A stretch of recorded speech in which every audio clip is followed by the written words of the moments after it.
Abhinav, you can come in, but because I've known Dr. Velumani for a while. You can And, continue. So you can. I want to ask him a real question. Let me tell you, when COVID started in mid-March, and we on 16th March, 1 week before the government declared work from home, and I can say from 23rd March till 30th March, I was very worried. I was confused. I was lost. And I'm being very, very real with you and, very authentic. And in the last 20 days, I've managed to see hope. I've managed to gather myself into action.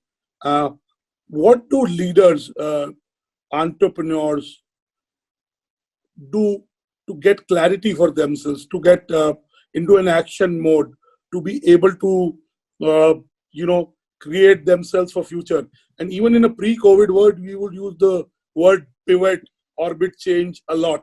But you have in some way pivoted. I mean, the pivot may have come from the environment, but the fact was you were able to respond. So tell people like me who struggle for 1 week, 2 week because of uncertainty. We have commitments on salaries. We have commitments on, people. We have, suddenly all that, the landscape change, the rules change.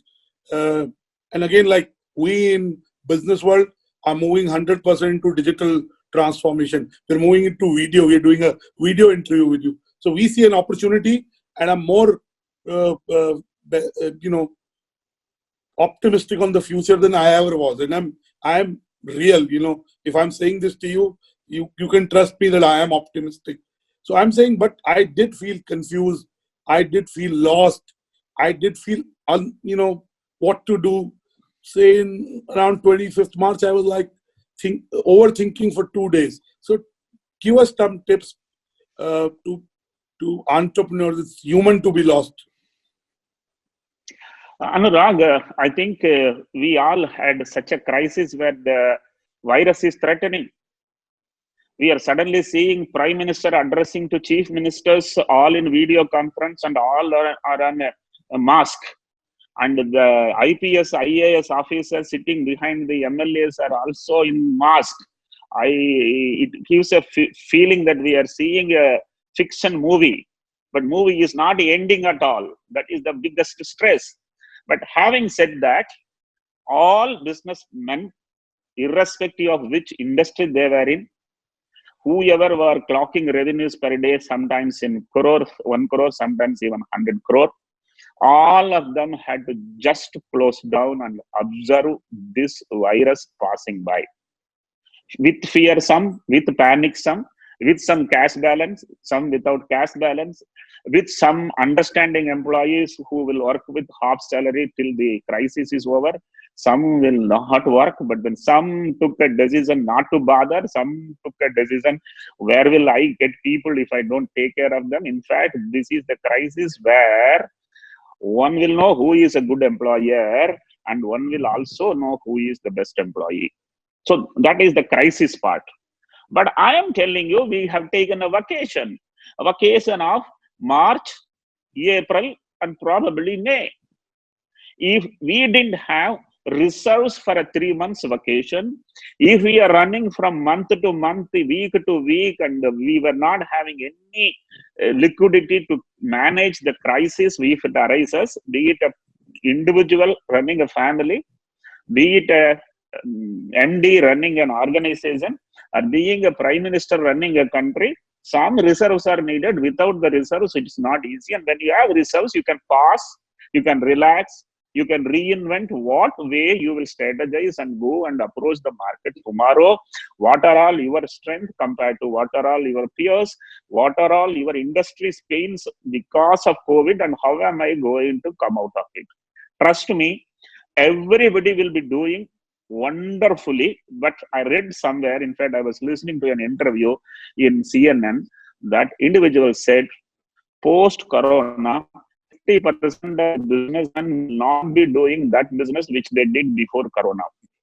And 50% of the employees will not come to that employer post-corona. That is very certain. So these are all uncertainties. So having said that, like you, there have been many who have seen. Can you imagine how the CEO or the board of Indigo will be frustrated to see all its fleet standing for 20 days. All pilots must tell you, it is always good to see you are in problem, but it is always better to see somebody else with more and bigger problems. Businesses have got paused. There are some who had no profit, 5%, 10% profit, and all of them have lost the turnover, but expenditures have not gone down. And there are some companies with 30%, 40% margin. They are managing to a certain extent. But having said that, it was a tough time for the government, for the companies, for the nifty companies, for the medium, small industries, even for the guys who were running a small enterprise in a street corner. All have suffered. But I think it is over. According to me, by first week of May, 50% of the business would have got back to 50% of their turnovers. Very good. That's an optimistic me. Dr. Velumani, you had some rules of entrepreneurship and we benefited through your journey. Are there new rules of entrepreneurship? Has some old rules stay, and what are the new rules? I think the old goes and new comes, but rules don't change. Some had advantage because of father giving in the hands in completely ready-made. People who had monopoly for decades, they have continued. This all is less likely to have advantage, though there is a likelihood they will have lot of expertise to continue the business a bit faster and bit better. But I think a lot of new lessons are: be frugal, don't overborrow. If you have EMIs too much, any small problem comes, you will suffer. I think man's needs have come down, so man's purchases will be low. That means the turnovers will be low. But having said that, that's a relative index. I don't think that truly will be a pain. I think it will be a new order. I, with my limited knowledge, cannot truly tell post-COVID what will happen. But having said that, I have tweeted a couple of times, and it is my wish. It was felt that India will take at least 40 years to be number one in GDP in the world. I must tell you, it has become half. Within 20 years, India will be number one. And why do you say that? You may ask why. The rich will become poor. If you look at the way in which they have spent to manage COVID, number one. Number two, the way in which they have old population, which complicated healthcare needs. Their GDP is 17% of their GDP is spent in their healthcare. India spends only 2.5%. So if you ask me, the GDP growth of West will get into minus for next 10 years, Anurag, trust me, because they have got into such a severe distress. They don't know where they are. The governor of New York is pleading to the rest of the governors to send supports. In fact, in India, we have a wonderful system, a better prime minister and better coordination among states. In there, it appears that they have, given the calamity, they are crumbling. I'm not referring to only US, it's Germany, it's Italy, it's UK. These were the guys who were in the G7, G5. Trust me, in another 10 years, India will be number 2, China will be number 1, and in another 10 years, India will be number 1, simply because, I must tell you, this is my punchline.